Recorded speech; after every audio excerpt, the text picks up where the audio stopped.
Alhamdulillah ada bantuan baru lagi. Ada bantuan sebesar Rp630.000 cair tiap bulan.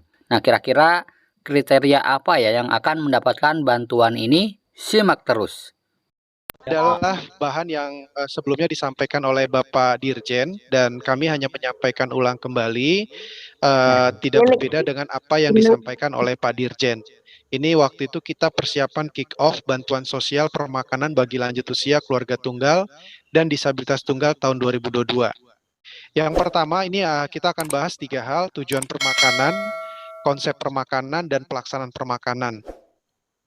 Jadi Bapak Ibu, Kementerian Sosial akan melaksanakan program pemberian permakanan kepada lanjut usia keluarga tunggal dan disabilitas tunggal. Tujuan pemberian permakanan bagi lanjut usia keluarga tunggal dan penyandang disabilitas tunggal adalah sebagai upaya penghormatan, perlindungan, dan jaminan sosial dalam bentuk pemenuhan kebutuhan dasar berupa pangan dan atau nutrisi agar memperoleh kehidupan yang layak. Lalu siapakah targetnya? Ya, siapa target penerima program permakanan ini?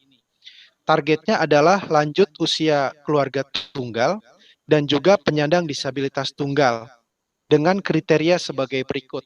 Yang pertama itu miskin atau tidak mampu. Yang kedua, tinggal di rumah tangga tanpa anggota keluarga atau terdaftar seorang diri dalam kartu keluarga. Yang ketiga, terdaftar dalam data terpadu kesejahteraan sosial. Yang keempat, bukan berstatus sebagai pensiunan PNS dan atau purnawirawan TNI ataupun Polri. Ya, jadi termasuk istrinya atau suaminya, ya itu tidak bisa. Kemudian yang kelima, memiliki nomor induk kependudukan dan nomor kartu keluarga yang telah dipadankan dengan data dari Direktorat Jenderal Kependudukan dan Catatan Sipil Kementerian Dalam Negeri. Dan terakhir, bukan penerima bantuan PKH dan atau program sembako. Nah, di sini ada 6 kriteria. 6 kriteria ini semuanya saling mengikat. Artinya setiap penerima wajib memenuhi 6 kriteria ini. Jadi tidak hanya satu ya, atau hanya 2 misalkan. Pak, memenuhi 2 kriteria bisa atau tidak? Tidak bisa. Harus ke-6-6-nya terpenuhi. Itu adalah kriteria penerima. Oke, yang ketiga, konsep permakanan. Ya, konsep permakanan lanjut usia keluarga tunggal dan disabilitas tunggal. Permakanan yang tadi kami jelaskan itu adalah sebuah kegiatan memberikan makanan terdiri dari nasi, lauk pauk, sayur, buah potong, dan air mineral yang diberikan 2 kali sehari dalam satu pengantaran dengan indeks 21.000 per hari untuk 2 kali makan. Ya, daftar menu, jadi kita buat daftar menu itu setiap harinya berbeda. Jadi kita buat daftar menu selama 10 hari. Di satu hari yang sama, di satu hari itu ada 2 menu. Menu makan pagi dan menu makan siang. Hari kedua menu makan pagi, makan siang.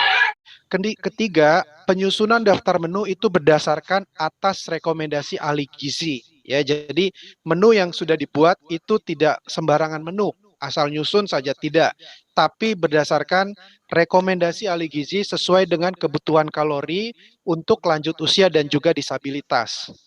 Kemudian yang keempat, itu menu mengandung unsur nasi, ada sayurnya, ada lauk hewani atau nabati, hewani dan nabati, ada buahnya dan ada air mineral. Kemudian pantangan makanan karena faktor kesehatan, standar permakanan akan disesuaikan dengan kondisi dan kebutuhan penerima manfaat. Artinya apabila ada lansia tunggal atau disabilitas tunggal yang mengalami sakit tertentu sehingga dia tidak bisa mengkonsumsi makanan yang sudah direkomendasikan oleh ahli gizi, mereka boleh mengganti menu makanannya disesuaikan dengan rekomendasi puskesmas setempat. Ya, jadi tidak boleh sembarangan diganti nanti. Kalaupun memang mau diganti, itu sudah ada rekomendasi dari puskesmas setempat atau tenaga kesehatan ahli gizi yang ada di rumah sakit terdekat. Yang paling dekat sebetulnya puskesmas ya. Kemudian pengemasan permakanan menggunakan kemasan kotak atau menyesuaikan. Dan yang ketujuh, permakanan akan diantar ke rumah penerima manfaat. Artinya penerima manfaat betul-betul terimanya di rumah. Jadi tidak ada yang namanya makanan misalkan di dapur A, kemudian penerima manfaat suruh datang semua, udah sini semua datang ambil di sini tempat seperti PT Pos ya, kalau ngambil bantuan sembako kan kadang dikumpul di satu tempat, tidak. Ini kegiatannya betul-betul harus diantar ke rumah-rumah penerima manfaat. Nah, itu adalah konsep kegiatan permakanan ini. Kemudian selanjutnya, nah, pelaksanaan permakanan ini rencana kick off-nya kemarin ya teman-teman, tetapi dengan adanya rencana kan ada perluasan.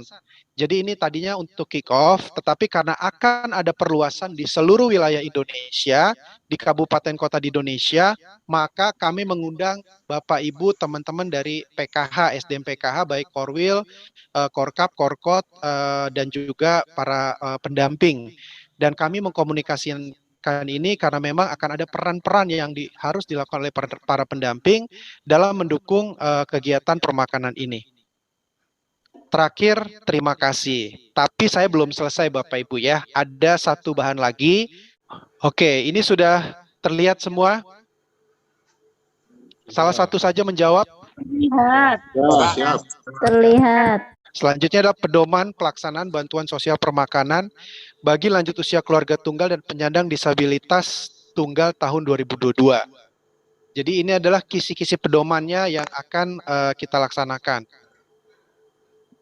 Nah, yang pertama tadi kriteria, ya, ada beberapa penekanan. Nah, hampir sama dengan yang tadi kami sampaikan, cuma di sini ada penegasan pensiunan atau istri atau suami. Jadi kalaupun ada yang berstatus pensiunan itu tidak bisa. Lalu misalnya pensiunannya sudah meninggal, istrinya masih hidup gitu ya, atau suaminya masih hidup, apa itu bisa? Tidak bisa juga. Ya, jadi itu udah kriteria mutlak bahwa pensiunan istri atau suami PNS dan atau purnawirawan TNI dan Polri atau BUMN tidak bisa. Dan selainnya itu sama semua. Kemudian peserta. Nah, penetapan peserta non-DTKS. Pasti akan ada pertanyaan, Pak, kalau misalkan non-DTKS itu bagaimana Pak? Apa bisa mereka menerima program permakanan? Padahal mereka miskin Pak, tinggal sendiri dan seterusnya. Dan sangat memenuhi kriteria. Nah, Bapak Ibu, kami juga mengerti kondisi ini. Tetapi untuk program ini, setiap peserta harus masuk ke DTKS. Ya, jadi Bapak Ibu melalui Musdes atau Muskel ataupun penetapan yang dilakukan setiap bulan itu kan penetapan DTKS oleh Menteri Sosial itu dilaksanakan sebulan sekali. Jadi kalau misalnya Bapak Ibu menemukan hari ini ada lansia tunggal atau penyandang disabilitas tunggal yang memang sangat miskin dan memerlukan bantuan permakanan ini, tetapi tidak masuk DTKS, segera daftarkan untuk masuk ke DTKS. Karena masuk DTKS itu kan tidak otomatis dapat bantuan sekarang, yang penting diusulkan dulu. Ya, jadi ada catatan nama-nama orang-orang yang memang memenuhi kriteria menurut observasi pengamatan Bapak Ibu bahwa mereka layak, segera diusulkan melalui lurah ya, lewat Musdes dan Muskel ya, dan agar dimasukkan dalam penetapan DTKS pada bulan selanjutnya. Ya, jadi pastikan setiap orang yang akan masuk dalam program permakanan harus masuk DTKS.